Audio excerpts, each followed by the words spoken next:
ব্যবসার নামে রাজ্যে তাণ্ডব শুরু মেডিসিন মাফিয়াদের। দেদার বিক্রি করছে 2 নম্বরই মেডিসিন। পিডি কোম্পানির মেডিসিনে ছড়াছড়ি গোটা রাজ্যে। এই সমস্ত মেডিসিন বিক্রি করে পকেট কাটছে সাধারণ মানুষের। নিশ্চুপ রাজ্যে ড্রাগস কন্ট্রোল। কোনো হেলদোল নেই রাজ্য স্বাস্থ্য প্রশাসনের। অসুস্থ মানুষের জীবন নিয়ে চলছে ছিনিমিনি খেলা। এরাই লুট করছে সাধারণ মানুষের রাশি রাশি অর্থ। রাজধানীর প্রাণকেন্দ্রে থাকা মেডিসিন মাফিয়ারা শুরু করেছে মনোপলি বাণিজ্য।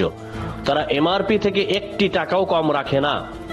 খুচরা পয়সা তারা ছাড়ে না দোকানে ওষুধ ক্রয় করতে যাওয়া লোকজনের কাছ থেকে। অথচ এরা বিভিন্ন সময়ে মানুষকে সরবরাহ করছে বিভিন্ন পিডি কোম্পানির নানান ওষুধ। তবে শহরের আশপাশ অঞ্চলের কিছু মেডিসিন ব্যবসায়ী ওষুধের এমআরপি থেকে 10% ছাড় দিয়ে থাকেন।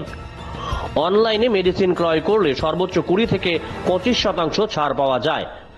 কিন্তু রাজ্যে অনলাইনে মেডিসিন বিক্রি করার সংস্থার সংখ্যা খুবই কম।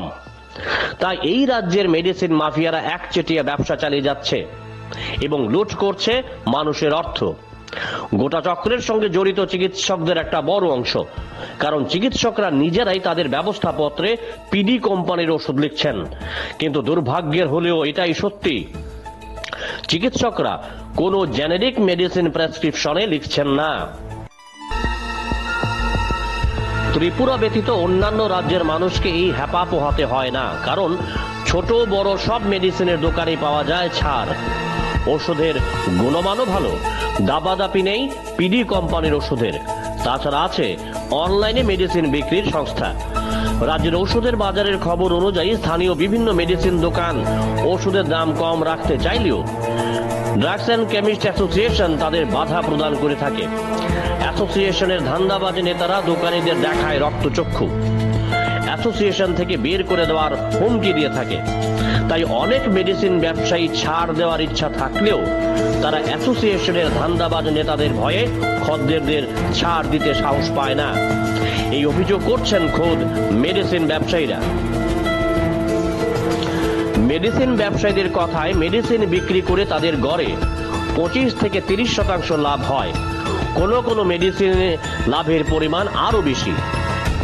কিন্তু ইচ্ছা থাকলেও ছাড় দিতে পারেন না। মেডিসিন ছাড়ের খবর অ্যাসোসিয়েশনের নেতাদের কাছে পৌঁছলে তাদেরকে সংস্থা থেকে বের করে দেওয়া হয়। তাই ব্যবসায়ীরাও ঘোষণা দিয়ে মেডিসিনে ছাড় দিতে পারেন না।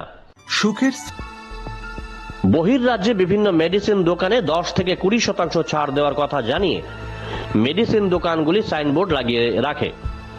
কোন দোকান কত বেশি ছাড় দিতে পারে তা নিয়ে চলে প্রতিযোগিতা।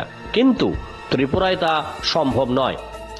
ওষুধের ছাড় সংক্রান্ত বিজ্ঞাপন দিলে সেই দোকানিকে অ্যাসোসিয়েশন থেকে ছেটে ফেলে দেয় ধান্দাবাজরা। দোকানিদের লাগানো হবে নানান প্রতিবন্ধকতা। পাইকারি দোকান থেকে তাকে ওষুধ না দেওয়ার হুলিয়া জারিও করা হয়ে থাকে খুচরো মেডিসিন বিক্রেতাদের। রাজ্যের অনলাইন ওষুধ বিক্রেতাদের ক্ষেত্রেও একই অবস্থা। তারাও প্রকাশ্যে বিজ্ঞাপন দিতে পারছেন না, কারণ কেমিস্ট অ্যান্ড ড্রাগিস্ট অ্যাসোসিয়েশন সমস্যা তৈরি করে তাদেরকে। Bureau report, jam 24 news.